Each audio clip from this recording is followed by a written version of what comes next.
सलाम अलैकुम, welcome to our family. आज हम बात करेंगे शरारती नौ के बारे में।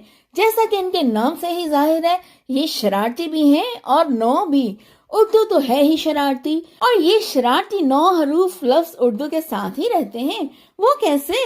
तो चलें ढूंढे इन्हें। अलिफ, रे का खानदान, जिसमें रे, अड़े, जे ये शामिल हैं।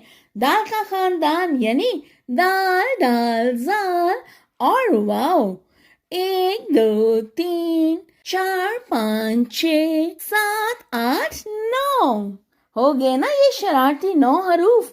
लेकिन आखिर ये क्या शरारत करते हैं जो इन्हें शरारती 9 कहा जाता है? इनकी छोटी अश्काल नहीं होती, यानी ये ऐसे शरारती हैं कि अल्फाज साजी के लिए अपनी शक्ल तब्दील नहीं करते।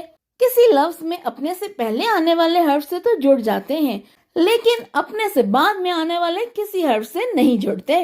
अगर किसी लफ्ज में इन्हें इकट्ठा कर भी दें तो साथ साथ तो खड़े रहते हैं, लेकिन आपस में भी नहीं जुड़ते। शरारती नौ में दाल और रे का खानदान तो इस कदर शरारती है कि दाल के खानदान के किसी भी हर्फ से पहले अगर कोई जुड़ने की कोशिश करे तो वो अपनी कमर सीधी कर लेता है। और रे का खानदान ऐसा है कि जब कोई इससे पहले जुड़ने की कोशिश करे तो वो अपनी कमर थोड़ी सी तिरछी कर लेता है। ये हैं इनकी शरारतें। जब इस तरह से बच्चा इनको सीख लेगा तो उसे इनकी अश्काल और इमला में कोई मुश्किल पेश नहीं आएगी।